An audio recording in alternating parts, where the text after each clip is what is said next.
श्रीमते वर्धमानाय नमो नमिति विद्विषे यदि ज्ञानांतर्गतं भूत्वा त्रैलोक्यं गोस्पदायते। भव्यात्मा सुदम में आउस संतो। श्री गौतम स्वामी के संबोधन। कितने सुंदर वाक्य। हे आयुष्मंतो, मैंने सुना है भगवान महावीर स्वामी ने गृहस्थ धर्म का जो उपदेश दिया मैंने सुना है। श्री गौतम स्वामी कह रहे हैं तदीय अतिथि समविभागो, 5 अणुव्रत, 3 गुणव्रत और 4 शिक्षाव्रत। 4 शिक्षाव्रतों में तीसरा है अतिथि समविभाग। अतिथि समविभाग में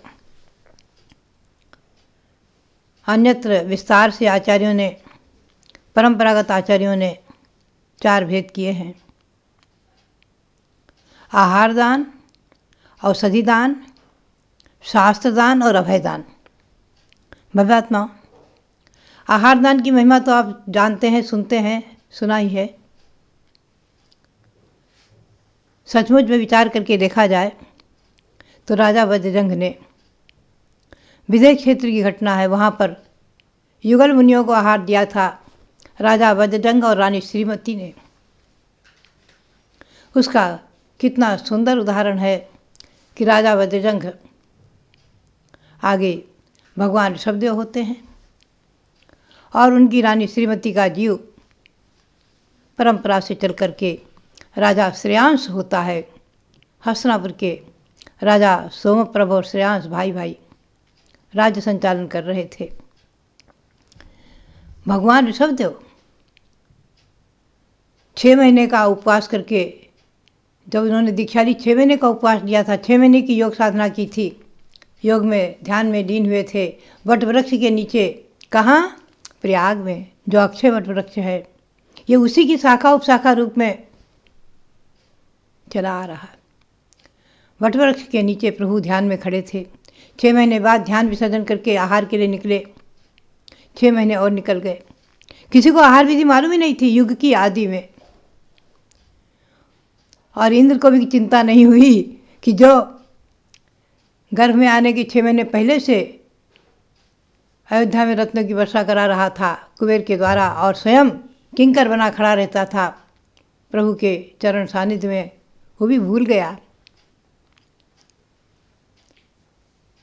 जब भगवान ऋषभदेव महामुनि की अवस्था में हस्तिनापुर आते हैं, राजा श्रेयांश को उनको देखते ही, उनके सामने जाते ही, नमस्कार करते ही जाति स्मरण हो गया। कई भवपूर्व का जाति स्मरण हो गया कि मैंने, जब मैं इनकी रानी श्रीमती था और ये राजा वज्रजंघ थे, तब मैंने युगल मुनियों को आहार दिया था, नवधा भक्ति की थी।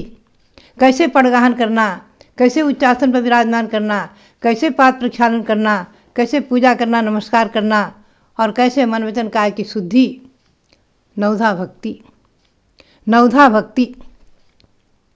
पड़गाहन करना, पड़गाहन करके प्रभो अत्र तिष्ठ तिष्ठ तिष्ठ, आइए आइए ठहरिए, पुनः प्रदक्षिणा दे करके उच्च आसन पर ले जाकर विराजमान करना, पाद प्रक्षालन करना, गंधोदक लेना और अष्टद्रव्य से पूजा करना, नमस्कार करना।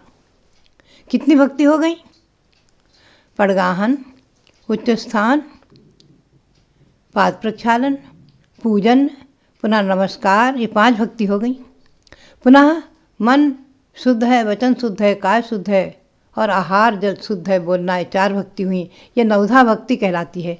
आज भी उन्हीं भगवान ऋषभदेव की आज्ञा से, उनकी परंपरा का अनुसरण करने वाले, उनकी आज्ञा का पालन करने वाले दिगंबर जैन साधु मुनि और आरिकाएँ इसी प्रकार से भारत में विचरण करते हुए, प्रभु की आज्ञा का पालन करते हुए, परंपरागत नवधा भक्ति होने के बाद ही आहार ग्रहण करते हैं, अन्यथा नहीं करते हैं।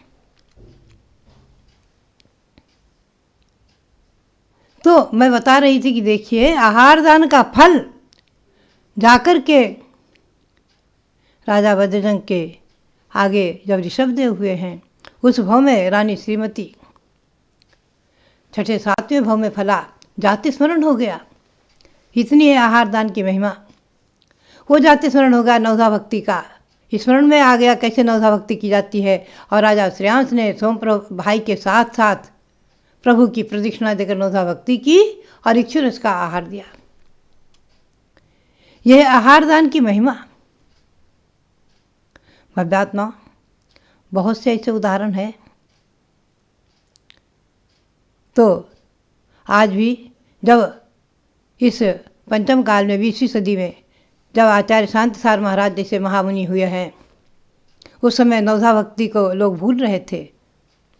आचार्य श्री ने पुनः मूलाचार के अनुसार व्रत पर संख्यान आदि लेकर आहार को उठना शुरू किया और स्वाध्यायी प्रेमी श्रावकों ने जब विधि पूरी करना शुरू किया, आचार्य श्री शांतसार महाराज का निराबाद आहार, निराबाद चर्या उनकी चली है।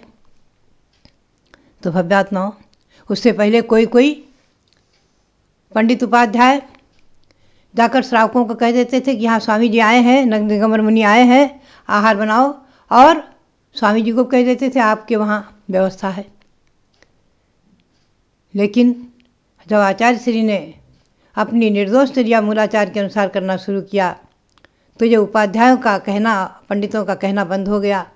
स्वयं श्रावक भक्ति से आहार बनाकर, जो भी शुद्ध भोजन बनाकर पड़गान करना शुरू करने लगे। तो ये अतिथि समविभाग व्रत में आहार दान, औषधि दान अपने आप में बहुत ही महिमापूर्ण है। जब मैं उस कथा को पढ़ती हूँ, लिखती हूँ, कितना आनंद होता है कि किसी छोटे से गांव में